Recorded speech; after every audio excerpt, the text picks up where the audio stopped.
This is the Quantum Biology Podcast, where we break down the practical health applications of this emerging science, starting with healthy light habits and going wherever the quantum superhighway takes us. In this episode, we get into the details of homeopathy and how it's due for a comeback now that we understand the quantum physics of living systems. Once a well-regarded and frequently used healing modality, homeopathic remedies are currently regarded by the medical establishment as pure quackery. Heathar Shepard is here to explain why homeopathic remedies are so useful as part of an overall healing plan, especially when it comes to trauma, grief, and other emotionally based issues. Heathar is a practicing homeopath, a homeopathic educator, the author of the Sunlight RX, and the host of the Primal Pioneer podcast, where she gives in-depth lessons on sunlight, nutrition, and homeopathy. If this conversation inspires you to really nerd out, we have linked to the paper Heathar mentions in the show notes, The Spin of Electrons and the Proof for the Action of Homeopathic Remedies. Enjoy. All right, welcome. We are here with Heathar Shepard, homeopath and quantum clinician, author of the ebook Sunlight RX, and current farm owner. How many pigs did you get yesterday? Oh man, we got four, and we had this huge pen all ready for them. We're like, okay, here we go. And we get them and they're like this big. And my wife's like, oh no, they can't go outside yet. So literally in like our mudroom of our house. Oh, no. Yep. So that's our current status. Yep. That's so great. Yeah. You never know what you're going to find when you do a quantum biology collective interview. 4 pigs in the mudroom sounds about right. Yep. Okay, so that's awesome. So you and Jen have your farm going. Oh, just quickly before we get off the farm, how many chickens are you up to? Oh man, we have 80 chickens. Okay. But we'll be transitioning some of them. They're meat chickens, so they'll be called in the next couple of weeks. So we'll have a lot of chickens to eat. Yeah. Well, it's so, I was just telling you before we started recording that we got a puppy. And honestly, like the true reason we got the puppy is because I was not going outside enough. And I was like, You know what gets you outside? Animals. So true. They make you go outside. Yeah. Like you cannot live a completely indoor lifestyle. I mean, maybe if you have a cat, but yeah, if you have a dog or a bunch of pigs and chickens. Yes. Yeah, you are outside with so true. From the crack of dawn all day long after dinner. It's so true. They need you all the it's like a small child. Yes. You know? No, exactly. Yeah. That needs to go to the bathroom outside only. Yeah. So there's my pro tip for anyone who's like struggling to adapt a quantum lifestyle. Get a puppy. That's a good one. That's a really good one. Like yeah. She's not an alarm clock I can turn off. She wakes up pretty much around sunrise. Yeah. And that works well. And then you get exercise in it too. Yes. Yeah. I'm outside moving. Yeah. And I have to say, it's funny. I mean, we've been, you teach the sunlight module in the applied quantum biology certification, and I've listened to it like dozens of times, and I know all of these things, and still we got this puppy and my morning light went from 5 minutes to like 45 minutes. And I was saying to my husband, I'm like, wow, I feel so much better since we got this puppy. Like, and I know all the things, right? But sometimes it's like the difference between knowing the things and doing the things. Yes. And still, and I know, like that's why I got the puppy, was so I would do that. And I'm still like, wow, this really makes a difference to life. Oh man, it's so true. I mean, you get caught up with life no matter how much you know. And so until you're in this situation where you either have 80 chickens and 4 pigs or a new puppy and you have to go outside, like after my clients, I'm like sprinting down the driveway to feed animals. I'm like, wow, I feel in shape. Like, what's going on? It's so true. Yeah. I know, it's true. And I think that's a good point to make, because I know when I listen to podcasts, especially like health and wellness or personal development, I'm like, oh, those people on the podcast do all the things all the time. They're perfect. Yep. I suck. But really, no, we're all on a journey. We are. It is so true. Yeah. So tell us, speaking of journeys, tell us how you got into understanding the importance of light and health, and then into homeopathy. We're going to talk about homeopathy as a quantum therapeutic model in this podcast, but let's start with sunlight. Okay. I'd be happy to. So when I was 23, I had a TBI. I was in a car accident, hit my head, knocked unconscious. They had to come in, pull me out with the jaws of life. They take me to the hospital. I'm like in and out of consciousness on the way. And all my scans came back clear. I was like, okay, great. I'll be ready to go, because at that time I was training professional athletes. So I was very much body oriented job. And I just kept waiting day, month, year after year, literally no improvement. Or I would say very little improvement. And I tried everything. I tried every alternative thing. So the symptoms that came from that car accident, even though the scans were clear, the symptoms did not improve.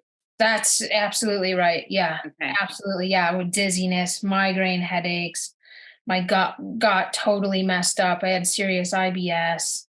And then I think because that axis was off, and from the accident, I had a lot of PTSD from it. And so I tried literally everything you could think of. And I think several years went by. I happened to like listen to a podcast by Jack. And I said, this is interesting. I've tried everything else. Why don't I just start going outside a little bit more and watching the sunrise?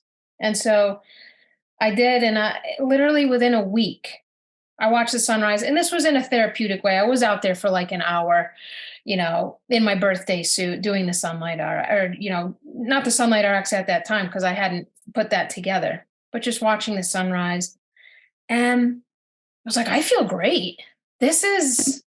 My anxiety was down. My digestion was better. I was sleeping. That's one thing that was off since the accident is I had wicked insomnia. I got migraine headaches every time I'd go out in the sun. So I was a little skeptical of trying to get more sunlight, because I was like, yeah, but I'm really sensitive to the sun. So I just started going out there, and then I started to pay attention to when the sun kind of went into a different octave. It changed from the AM sunlight, the sunrise light, to then the UVA and then the UVB, and then kind of worked its way backwards. And I noticed I would feel different things in those spectrums. And I was feeling great. And then I put together the Sunlight RX from that experience and taught it to my family. And my wife, who had depression at the time, she did this. She hasn't had depression since the Sunlight RX. She tore her retina when we first met, like over a decade ago, did the Sunlight RX. The doctor's like, oh, you'll have a retinal detachment again in the other eye, and then the same eye multiple times. Never has had another one since. And then I applied it to my clients, and it was huge across the board with regard to the breakthroughs.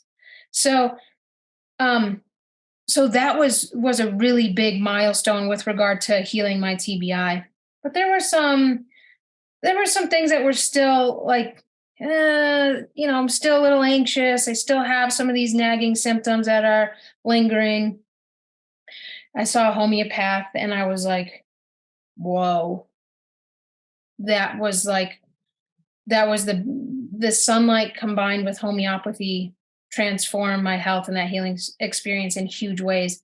Then I went on to study it for 4.5 years, homeopathy, and have been practicing it for almost a decade now. And it's been a very powerful medicine for me and for my clients over the past several years as well. So I'm excited to talk about it more today.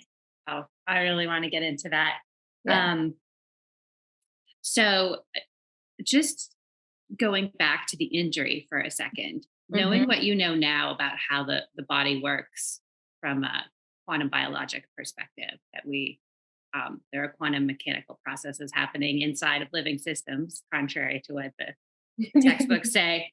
How do you explain what your symptoms were?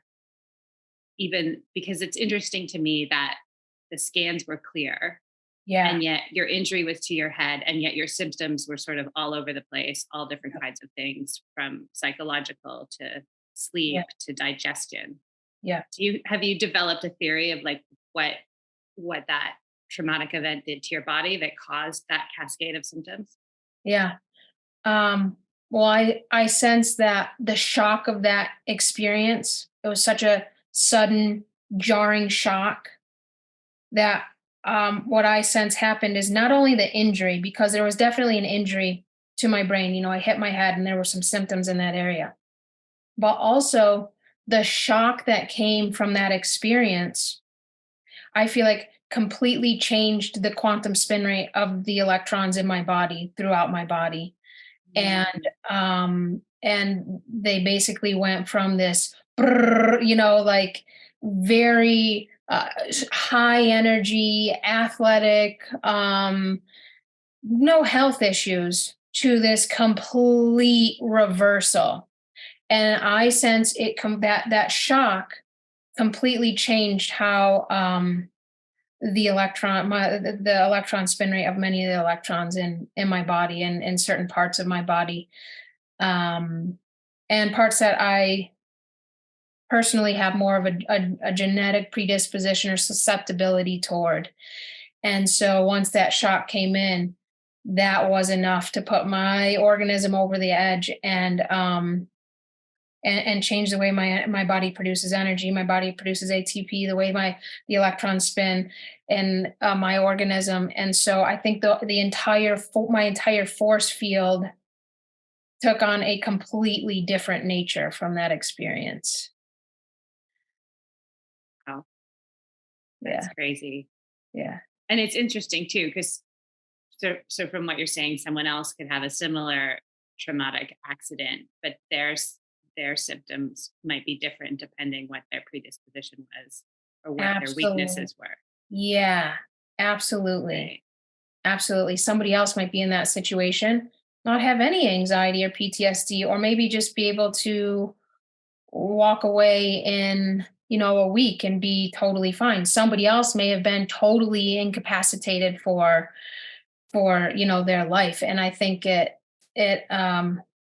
and I know we'll get into this, but really depends on genetic predisposition and the state of the organism going into an experience like that. And it can happen to anyone, whether it's a shock or a grief or a frightful experience, like really truly frightful experience you witness. It can change the way the electrons spin in your body, and will first and foremost, this is a little bit of an aggressive word, but kind of attack or focus on those areas of predisposition will get influenced or compromised first in a situation, like that. So you tried a lot of different healing modalities. You had like probably the most perfect diet in the world. And it was like not getting you there. And then, so the first big breakthrough was with the sunlight. Yeah. So what was the sunlight doing to help with that situation? Oh man. Well, for one, I do think it was finally my mitochondria were receiving this light that I hadn't been exposed to in years, because after the accident, I lived mostly more of an indoor lifestyle. Before that, I was very much outdoors and so forth. But after that, I was very much indoors. I had started an online business, so I was, exposed to EMFs also, and my brain wasn't getting the nutrients and the photons it needed in order to heal. It wasn't in the correct environment to heal by living an indoor lifestyle, working online all the time. I had no idea about Ethernet, at that point either, or anything like that. So my sense is that once I started getting exposure to the sun, my brain just soaked up that light like a sponge. And the mitochondria I sense in my brain, which we know it's the largest square footage of mitochondria in the body, in the brain. And I think it was just like absolute fuel for helping to heal my brain. And that's where some of the most noticeable changes were initially, the migraines, the dizziness, the sleep, all of these, brain area, issues started to clear up first. And I sense it was really because my brain needed those photons to help change the electron spin rate in my brain, to help refuel the mitochondria in my brain after that traumatic event. Yeah. And so what, like, I just want to point out sort of, we have any new listeners or people who are new to this information, in the context of quantum biology or biophysics or chronobiology, and then a subset of that would be circadian biology. Sunlight is viewed as a nutrient, right? Whereas the more traditional view would be that it's dangerous. A more neutral view would be like, no, it's not dangerous. You should get some sun. But our view is that it's actually an integral nutrient for the body and controls our circadian biology, which controls everything else. Could you just talk about that perspective on the sun for a second? Yeah, that's an amazing perspective. I think it's a life-changing perspective. At least it was for me. I've seen it be for a lot of people.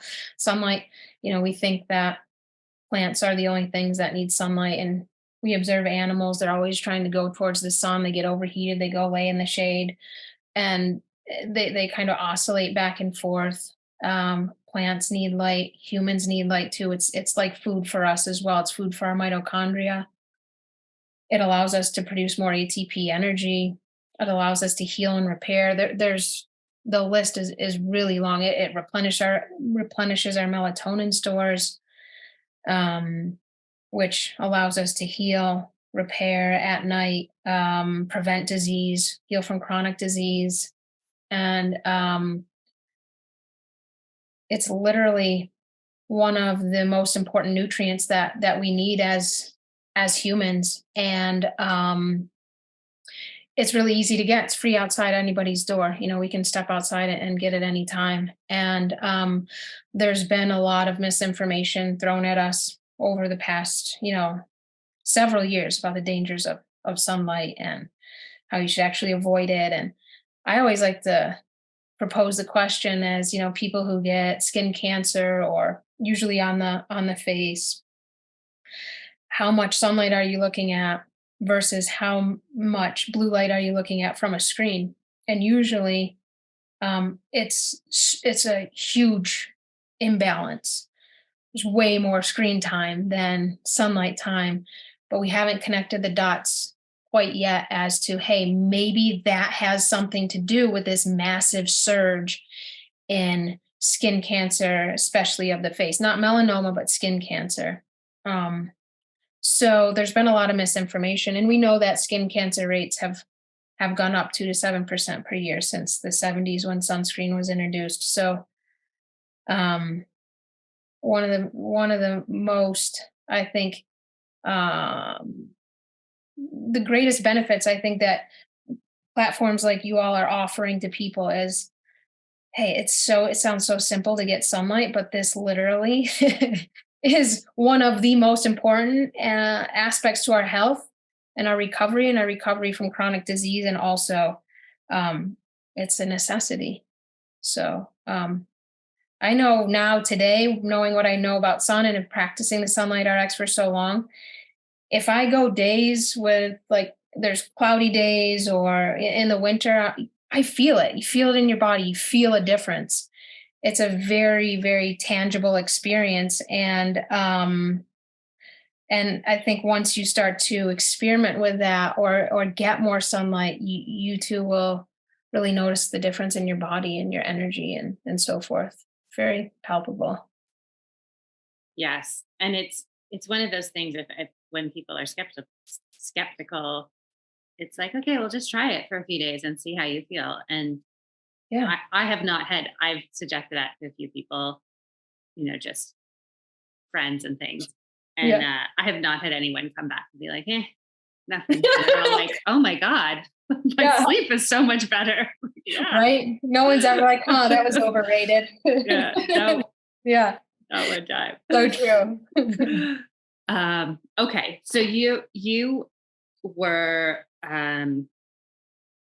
suffering from the results of this injury in like multiple different ways. And then you just through Dr. Jack Cruz, you started to develop a sunlight protocol, and that was transformative to your healing. Hugely. And then the final piece was the homeopathy. Yeah. Okay. So explain to us what homeopathy is. This is a really good question because everyone or a lot of people are like, what's that? We have the mindset or the thought that it's like an herb or a supplement, and not that those things are bad. It's just not what homeopathy is. So homeopathy is like quintessential quantum medicine in my perspective, but I'll explain it to you and you can see what you think as well. But so you take a substance from a plant, an animal, a mineral, and you dilute that substance. And then you can, once you have it diluted, then you do something called succussion, which you shake that substance very vigorously. And today they have machines that do it because you literally need to shake it millions of times. And so depending on the number of succussions, you come up with what's called a potency. So let's take sulfur, for example. You can have sulfur, you dilute it, you take part of that sulfur out. And what's it diluted in, like water? It's diluted in water usually. Yeah. So you dilute it, you succuss it, and then you succuss it to the potency that you want. The potency is the strength of the remedy. Okay. Go high strength. So is that like, if you see the little bottles, it says like 30 cc, yeah, exactly. 200 cc, that's the potency. That's the potency. Okay. And interestingly, the higher the potency, the more times you shake it, the higher the potency, and the less the less trace elements of that subject are in that higher potency. So the higher the potency, the less of that substance is actually there. You're just left with the energy. Why people are like, these are just sugar pills. That's, and so, but if you take a remedy, you will often know this is more than sugar pellets. Yes. You will often know. So once you get to 12C potency or higher, there is literally no components of the original substance remaining in that remedy. I only work with 12C potencies and higher. So there's literally nothing remaining of the original substance except for the quantum energy components of that substance in the remedy. Okay. That was a long answer and it may have been confusing. So let me know. No, it's good because that was always the criticism. Well, there were a lot of criticisms, but the criticism I heard most often against homeopathy, people were like, there's nothing in it. Yeah. It's just sugar pills. It's just like, it's all a lie. It's a placebo effect at best. Yeah. So homeopathy is something where like that, it seems to me this, who was the guy, was it Hahnemann? Yes. Right? Hahnemann. Yep. So Hahnemann seemed to understand we're operating on a quantum level back in whenever he did. Back in the day, 1800s. Yeah. Yeah. But as we became more mechanistic in our view of science and the body, it became, I could see how it would be using a traditional model. It would be difficult for a scientist or a doctor to accept it. I get that. Absolutely. Except that it works. Except for that, except for that part, that small part. Right.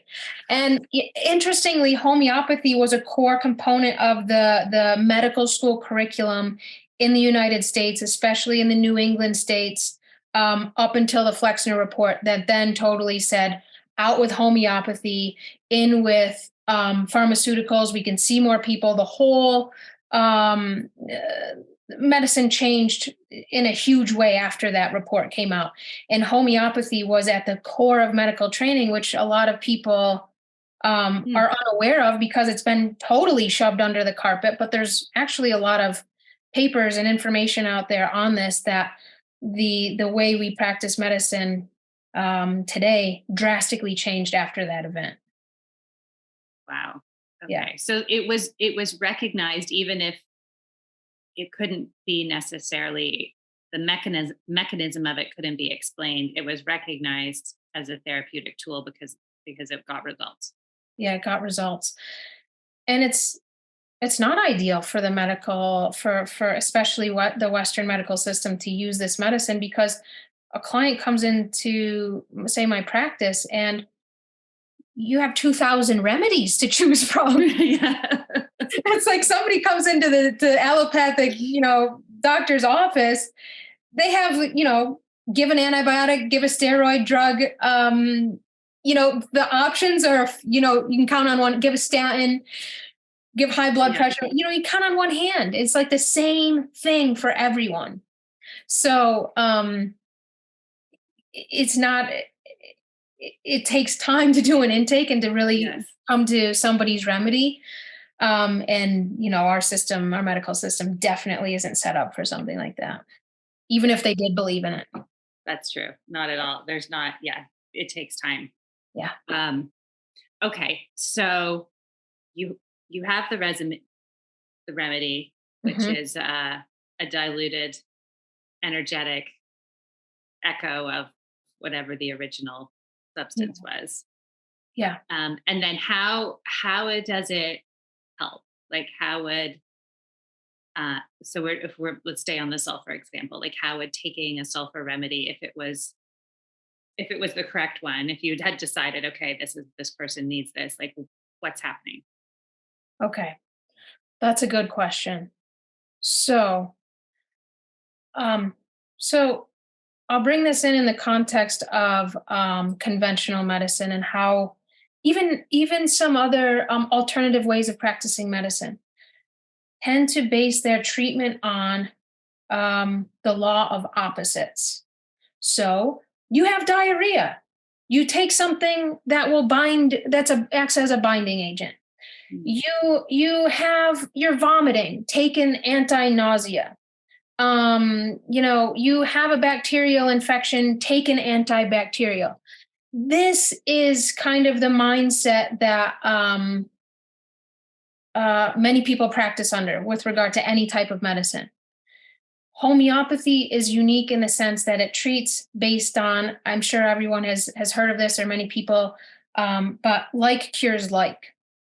So what that really means is, somebody comes in, we've got this sulfur person as an example today, and they're really arrogant and egotistical, and they have, all these symptoms of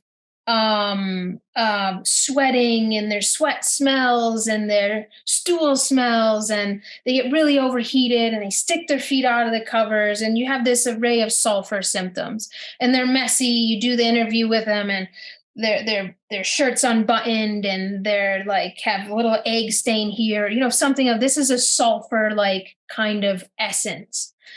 And so so any given remedy will have like a set of characteristics that you can look for in a person. Yes, exactly. And so if you took sulfur, like let's just say undiluted in its toxic form, your body would actually produce those symptoms. You would produce diarrhea that has a really strong odor, or how if you eat too many like sulfur rich foods like garlic, and you have these scents and this wicked gas, and all this stuff, right? So we know that in like a toxic dose, it's going to cause those exact symptoms. So in homeopathy, like cures like means we give a remedy that actually produces those symptoms when it's taken in a toxic dose. but we're not giving it in a toxic dose. We're giving it in a quantum dose. So it actually does the opposite. It goes in and cures those symptoms when you give it in a minute dosage. So, okay. Yeah. So if you're taking the energetic resonance Yes. of the substance, Yes. it is going to meet up with that energy in the body and balance it out, or? Yes. Okay. So then what happens? You take the remedy. Let's say you need the sulfur. So typically in homeopathy, you take the remedy and there's a slight aggravation of those symptoms for a few days. The individual may have a little bit more diarrhea, may have be a little bit more overheated, will have a slight aggravation.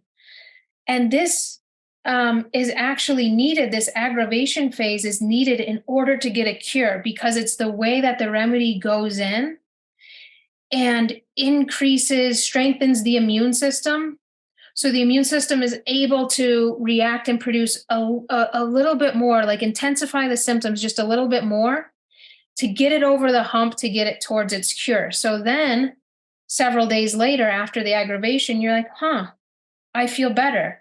I don't have diarrhea anymore. I feel like, sulfur person will then start to go and clean their house and wash their clothes. And it'll be suddenly their bedroom's a disaster and now it's clean. It's like these things will start to transform soon after taking the remedy. So another important aspect of homeopathy is this aggravation phase is actually needed to get someone to quote unquote their cure. And we often don't recognize that in medicine. We just think, you take something, we want to immediately feel better. And we do want to, that's ideal. But the reason that we don't feel well in chronic cases is because the immune system isn't quite strong enough to get us over the hump. So we have these like continuously nagging symptoms that maybe get a little bit better, but they're still there. And homeopathy gives the immune system a boost to be able to have the strength to overcome whatever condition somebody is struggling with. And that's the importance of the aggravation phase. Wow, that's so cool. it's a lot of layers. There's a lot of layers to it, for sure. Yeah. Okay. So, and that is one thing that I think is very interesting. Like my husband and I joke about, we love homeopathy intakes, right? Because it's like, we're like, it's like, okay, do you like pickles? And then it's like, okay. Do you like really loud rock music? Yeah, that's right. That's right. And like, do your feet get really hot while you're sleeping? Right? Like it's like you're just sitting there going, what is happening? And it all comes together. Yeah. So what are you digging around for? Because those are all real questions that like I have heard asked in homeopathic intake. Yeah. Oh man, I know. There's some, when I ask somebody if they have to lean back when they pass a stool, they're like, what is that? Who cares? Like, why?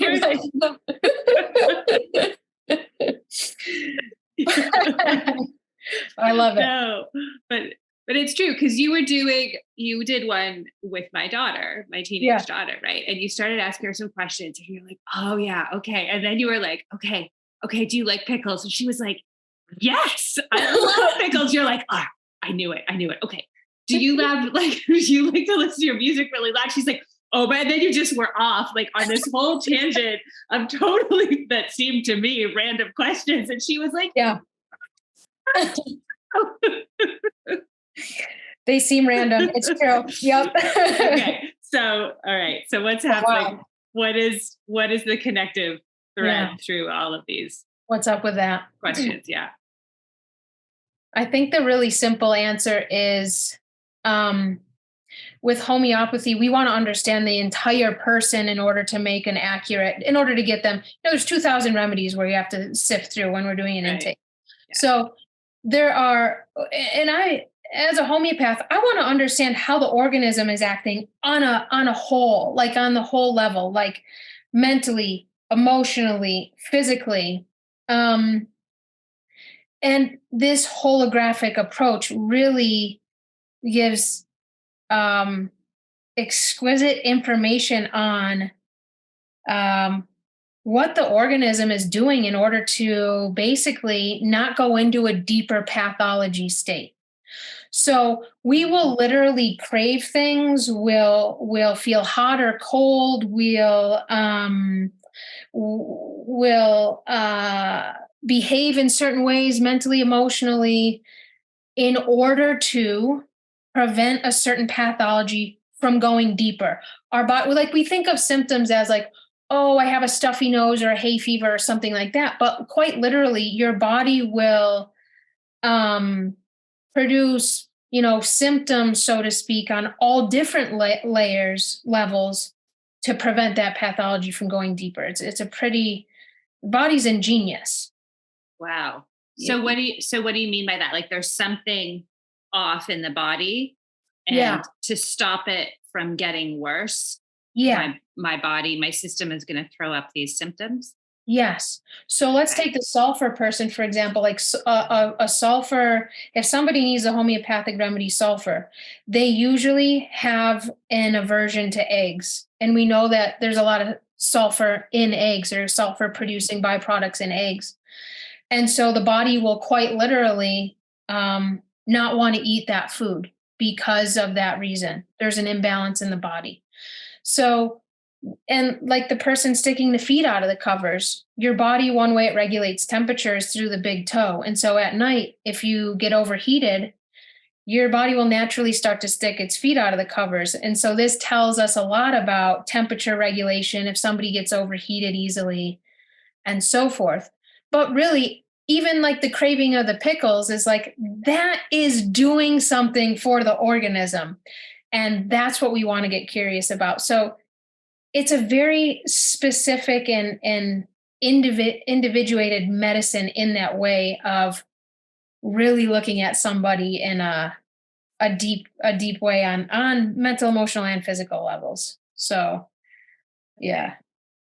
So and I want to get into the emotional level, because personally, my best experiences with homeopathy have been for emotional healing. Yep. I think maybe I'm not quite patient enough to use them for acute situations. I want to feel better now, not next week. Yep. But I, as I told you before, in my 20s, I did a constitutional homeopathic course of treatments, and like landed on my, what's it called? Your main remedy. Your constitutional remedy. Okay. Yeah. Yes. And that was like, had a very profound effect on me. I took it and basically passed out. Like I had a nap right there. Nice. That's awesome. That's a great reaction. And then I woke up and like made numerous life changes that just seemed all of a sudden very obvious to me that I hadn't, anyway, it was quite profound. Awesome. So let's talk about that a little bit. Like what was going on there? And how is homeopathy so supportive for the spiritual, emotional, psychological part of it? Oh man, that's a good one. It's I don't want to say, I'm going to be a little bit careful about how I say this, but homeopathy is astoundingly helpful for mental, emotional imbalances. People who see therapists for years, people who try, things for you. Not that you shouldn't stop seeing your therapist if you are. I'm like not saying that, but the progress that can be made after giving a remedy for the mental, emotional state is huge. And I'll backtrack. I'll give a little bit of context here. Typically, we see imbalances on the mental, emotional plane after either a trauma or a big like grief or a big shock, or we see it after a suppressive therapy. So did I break up at all? Yeah, So you were saying typically you see mental emotional imbalances after a trauma, and then we lost you for a minute. Okay. So typically we see mental emotional imbalances start to come into play after a trauma, a grief, a divorce, loss, a shock like my car accident, a big fright, or we see it after too many rounds of suppressive therapies that put the immune system over the edge. So the pathology, so to speak, can penetrate into the physical layers, seen kind of as like the outer layer, the mental layers, the deepest layer in the organism. So when we see mental emotional issues, struggles come up, we want to address those first because we know that's going to impact the organism on the deepest level. So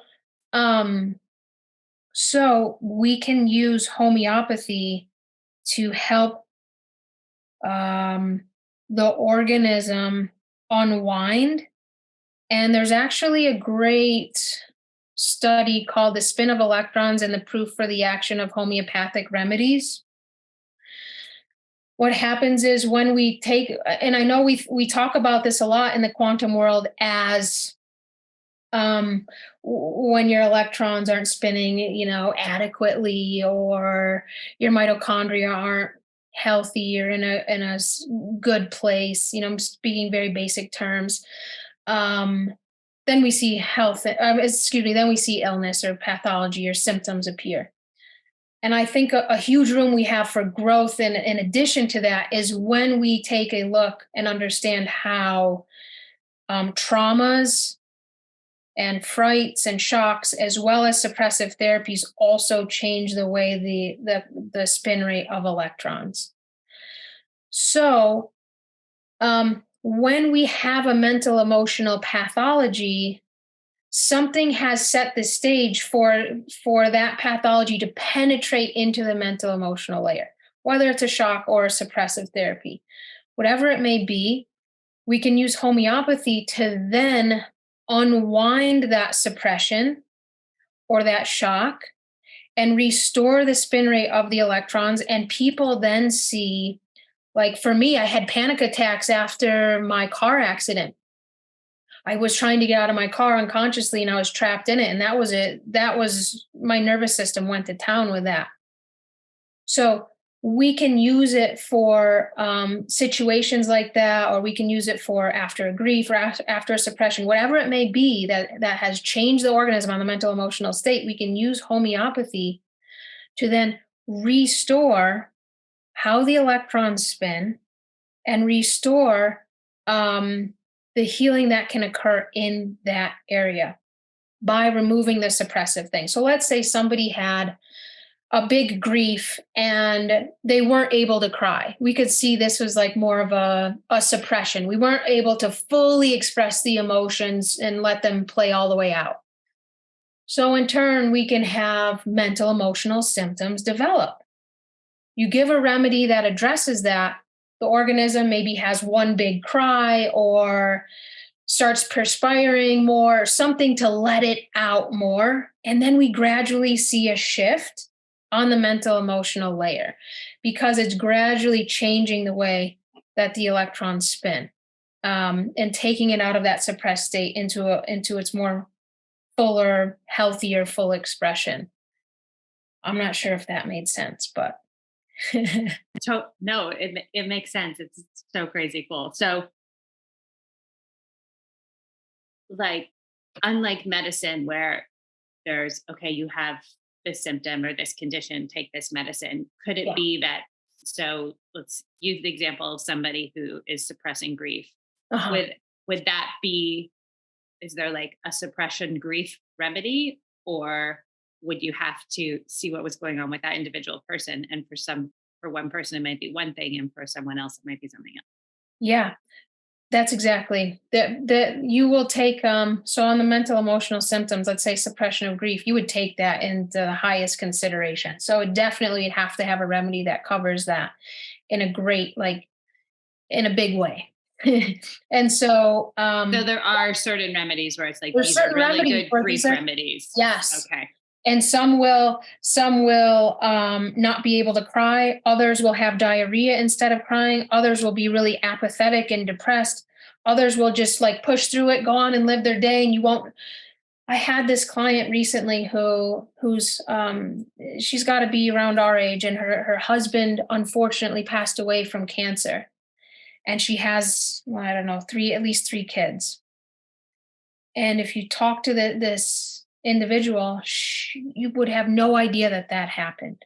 There was no, she wasn't able to go into the grief. She wasn't able to spend any time with it. It was just like, nope, kids are at school. I'm working out. I'm doing CrossFit. I'm getting the meal. That's an example of a suppressed grief situation that, in time, that's going to come out in some way, shape, or form. If we can't fully express on the emotional level, it will come out in a different way. Maybe you'll have knee pain or arthritis, or sometimes we can look at cancer in that way, or any condition we can look at that way. The body will get to a point where it has to let it out in some way. So if we can get the organism to let it out in grief or in its own natural way by using homeopathy, it can do huge things for people. So it's great for suppressed grief, and there are a few remedies who definitely cover that area. Yeah. That's so cool. Yeah. Yeah. Okay. So then looking at a more sort of acute physical situation. So earlier this week, we, you were a panelist on our spike protein discussion for the QBC members. And we were talking about blood clots. And yes. And so like Dr. Stephen Hesse gave like a really great explanation of like what causes blood clots. Yeah. And then you were like, yes. And then you have to look at, because someone was asking about, I think her sister had a blood clot situation. Right. Yeah. And you were like, what happened before that blood clot came out? Like, was she coughing? Was she sleeping? Was it, you had all of these tiny little questions that you would have, if had this person been your client, you would have asked. So what are those clues that you're looking for? Yeah. So, I think today, and this is really, really important, because today we can get a diagnosis or a symptom and we can say, oh, that's leaky gut, or, oh, this is that. And we can say, oh, this is the protocol for that. And not that those things can't be helpful, but I like to dig a little bit deeper, because why one person gets a blood clot is not going to be, can be drastically different from why 50 other people get blood clots. Even if it's from like after the effects of a vaccination, it doesn't matter if it's the same thing. That individual is going to have different symptoms, and we want to get curious about that individual's symptoms. So we had an example of I think a pregnant woman going into labor and experiencing some bleeding issues. I think in the panel we talked about this. And so we want to get curious about, well, was she stressed before the labor? Was there any grief in that process? Like, was there any grief in the relationship before the labor? Were there any bleeding issues in her life before then? Was there any family members who had bleeding issues? Because we can see, how far back does the pathology go? Is this like a genetic predisposition that goes way back, and now if this individual is expressing this genetic predisposition, that can take longer to heal than depending on how far it goes back. So basically the questions are tracking the history of the illness, how many generations it goes back, but also, is the clot bright red or is it like dark and purple? Because that's going to be a different treatment in homeopathy than if the clot was bright red. So we really want to get an idea of the individual's expression, because we want to match the remedy with that expression. And that's how we have the biggest successes with treating treating somebody. And I want to mention that a lot of people think that homeopathy is like, oh, I like hit my elbow and I need arnica. It's like, no, I've treated, I can't say treated, but I've dealt with cancer, heart disease, high blood pressure, stroke, asthma. You just name the list. It is very powerful. Schizophrenia, even. It's very powerful. When for any issue that somebody's dealing with, it's not just like I sprained my ankle and I'll take one of the most commonly known remedies is arnica. It's like it's deeper than that. It has a lot of potential. Yeah. So homeopathy can be used to really seriously treat Yeah. everything and Yeah. serious things, like very serious condition. Yeah. Yeah. Is there, so I recall like being exposed to the concept that it is more difficult for somebody who's in a very low energy state Uh-huh. to deal with an energetic modality. Uh-huh. Uh-huh. Do you see that with homeopathy? Like if somebody is generally speaking in a healthy state and they're going outside and they have Yeah. regulated circadian rhythms and then they have something happen, would homeopathy work better for that person than somebody who is totally depleted? Or does it make a difference? Honestly, I wish I could say, yeah, it makes a big difference, but it doesn't. Okay. Well, that's good news, I guess. Yeah. Like, it doesn't, but the treatment approach is a little different. Like maybe somebody who doesn't go outside or who works in front of the desk, the treatment's going to take longer for that person to get to an a drastically improved state of health versus somebody who has a quantum lifestyle down. The healing definitely can be expedited for sure, but it can work for both ends of the spectrum. Yeah, I guess what I'm getting at is like, can homeopathy work for anybody, no matter what state you're in? Yeah, that's a good question. So there are incurable cases, and these would be cases that are very advanced and really advanced chronic diseases, end stage cancer, um, juvenile diabetes, advanced cases of schizophrenia. There are advanced cases where you can use homeopathy to palliate the situation, but you're not going to get a full cure because you'll get to this place where you give a remedy and actually the organism cannot get an aggravation from that remedy because the immune system has been so suppressed, it's unable to elicit a healing response. So those cases are what we consider to be more palliative cases. So there are situations where it can't get to a full quote unquote cure, right? I'm not diagnosing or anything like that, but that's just the language we use in homeopathy. So, yeah, I wouldn't say it's like a panacea for everyone. Right.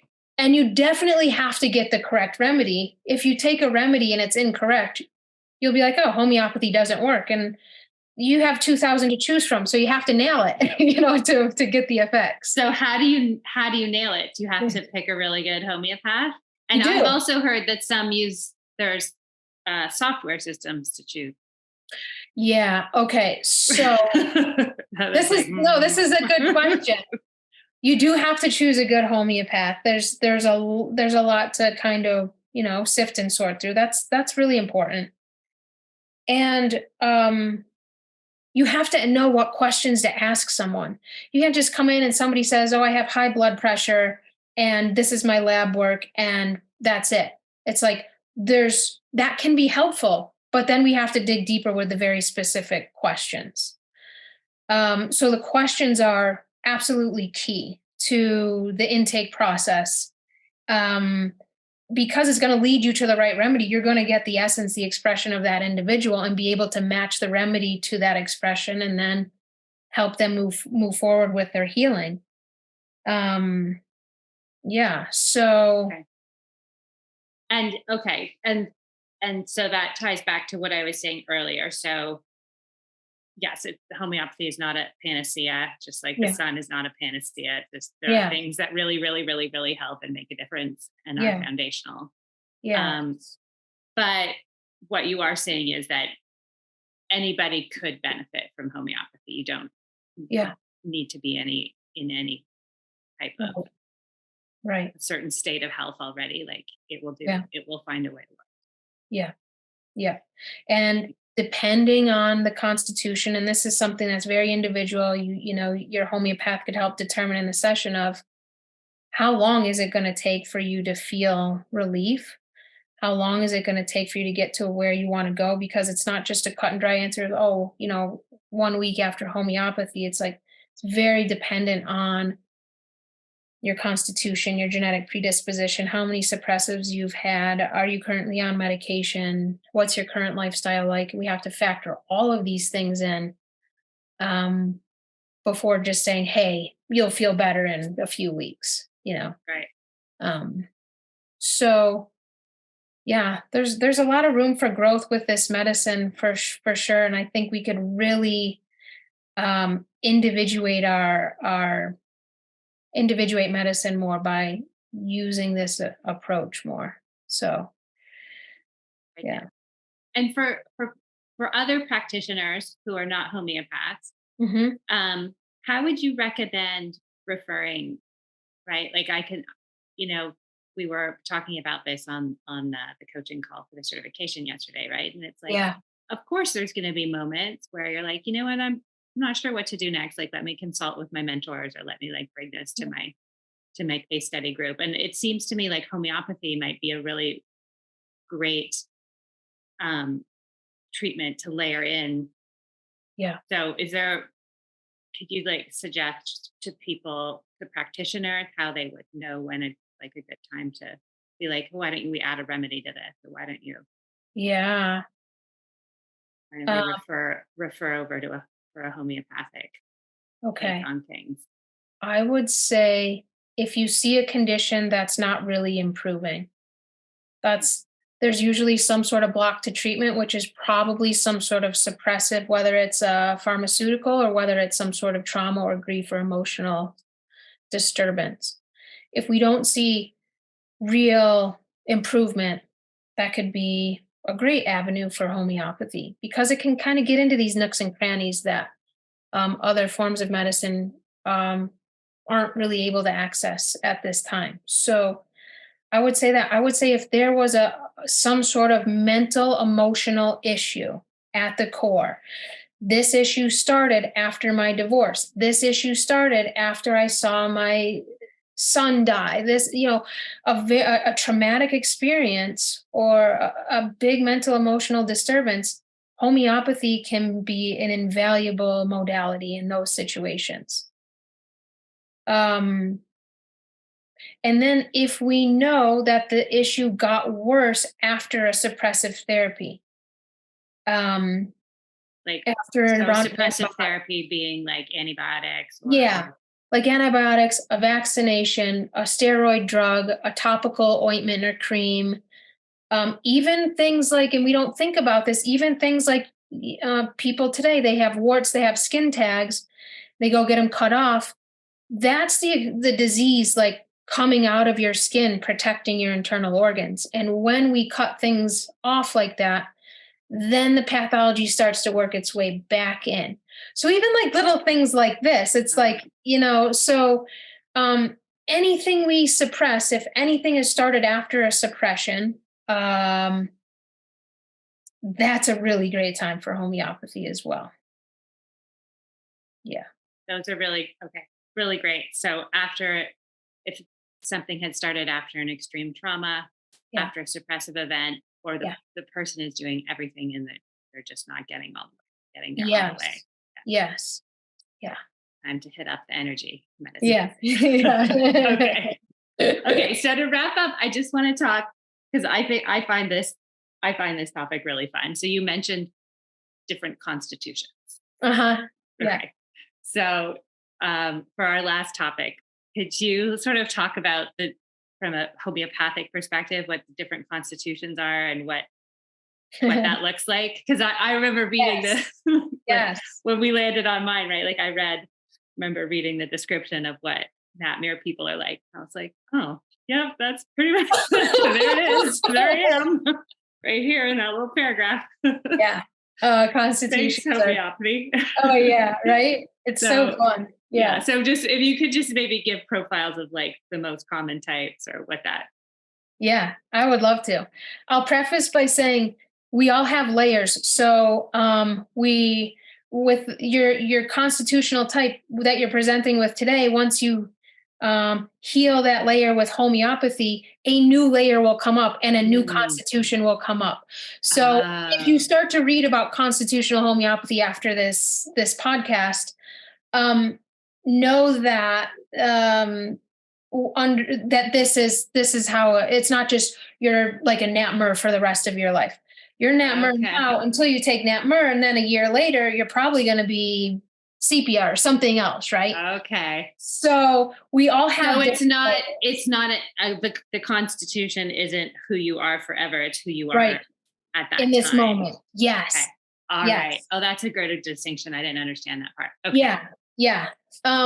So we have a lot of different ones. I talked a little bit about sulfur today. It's basically like super messy and, yeah,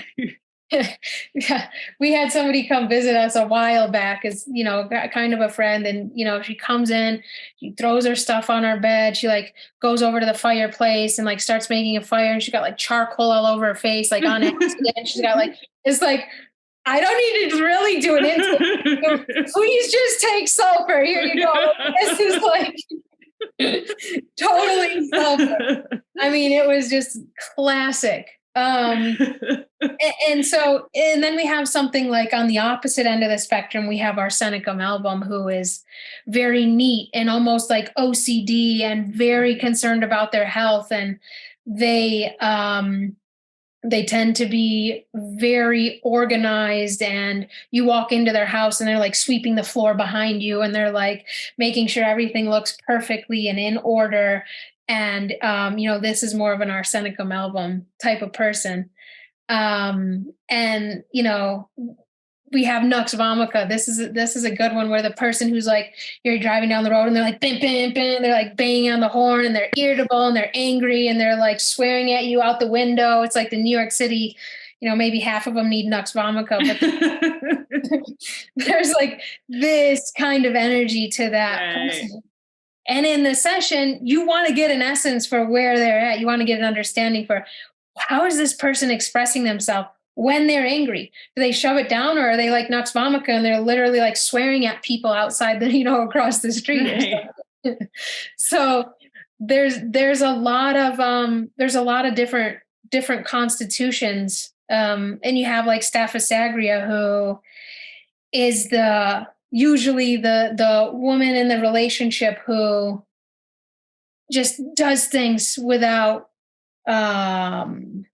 it's kind of in an abusive relationship or a relationship where she's not getting her needs met. But she just like takes it, and she doesn't have the courage or the strength to leave. She doesn't, you give him Staphysagria and she's like, peace. See ya now. Yeah, time to go. So yeah, there's a lot of different constitutions, but those are some of them. That's so fun. Yeah.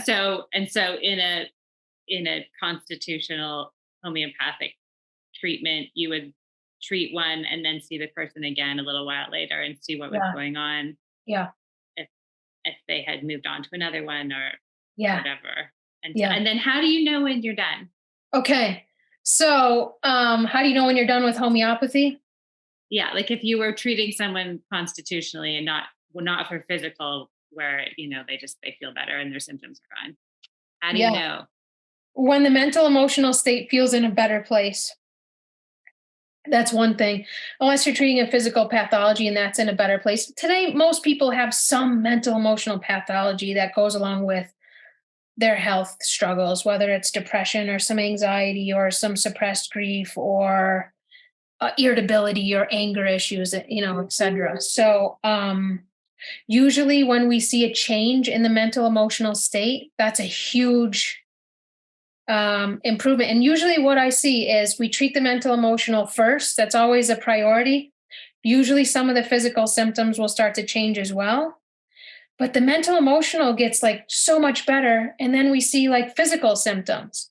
That's a really good sign. People are like, oh, I dealt with that years ago, this sinus thing. And then you treat their mental emotional state and the sinus thing comes back and it's like, well, maybe didn't quite get the whole thing out. And so then we can see more physical symptoms coming up and treat those. But usually when the mental emotional state improves and, chronic things on the physical level improve, that's a good time where you only need homeopathy, probably in emergency situations. Yeah. Okay, last question for real this Cool. time. Good. So yeah. you earlier you mentioned arnica, right? Yeah. And, like I have a little thing in my cupboard with all these remedies. Honestly, though, I hardly ever use them because I don't really know what I'm doing. Yeah. But I took a little class once when the children were young, and I knew what I was doing for like 3 months after that, and then I forgot. I love it. Yeah. So remedy for that. Yeah, I think so. So is it would you say it's safe and effective for people to have some homeopathic remedies at home that you get at Whole Foods or whatever? Or is it better to just see a professional? Well, it's always best to see a professional if you don't know what you're doing, because there are some very subtle things that are important, like sometimes repeating a remedy for several days isn't a good idea. Sometimes it's a great idea. Sometimes it can be the right remedy, but the wrong potency. So it can be helpful to have an understanding of what you're doing. Now, you can go to my site and I have for $1 a homeopathic home kit guide of a company that I recommend getting your remedies from and which ones to have on hand and some general things of like when to use that remedy. If you want to start there, you go ahead. I have a foundations course on my site you can take anytime if you want to learn a little bit more about homeopathy. And then if you want to dive in, I have a practitioner training course also that is my next round is starting this September, where it's a 1.5 year training. Oh, fantastic. Yeah. Tell us a little bit about that. I wanted to wrap up on that. Yeah, sure. So it's a 1.5 year training where I train you how to be a classically trained homeopath. And we learn all the remedies and we have live clinic cases and it's a weekly class. I train you how to be a classically trained homeopath. So then at the end, you can go and you can see clients or, if you're a practitioner in whatever realm, you can add that to your practice. The application for that's actually open right now. And you can go to my site to apply or read more about the training. Awesome. Yeah. And the site, just say the name of the site. Yeah, it's just my name, heatharshepard.com. Shepard. Okay. Yeah. That's not as simple as it sounds. It's true. So it's Heather, Heathar, and since working with you, I've discovered there's like 75 ways to spell shepherd. That's right. So it's SHEPARD. That's it. Okay. Yep. We will also put a link in the show notes so nobody has to remember that. But that's beautiful. So you have the practitioner training, which is 1.5 years for people who want to incorporate it into their practice, and then for moms, dads, parents, caregivers, people who just want to use it within their families and themselves. There's the foundation support. Yeah. Yeah. Perfect. That's such a great idea. What a wonderful service to offer. And this is really amazing. I think, as we understand more and more about quantum, I think homeopathy is due for a renaissance, I believe. Agree. Yeah. Great. I'm glad we could talk about it here. Yeah. Yeah, same. This is so great, Heather. Thank you so much. You bet. This has been the Quantum Biology Collective podcast. To find a practitioner who practices from this point of view, visit our directory at quantumbiologycollective.org. If you are a practitioner, definitely take a look at the Applied Quantum Biology certification. a 6-week study of the science of the new human health paradigm and its practical application with your patients and clients. We also love to feature graduates of the program on this very podcast. Until next time, the QBC.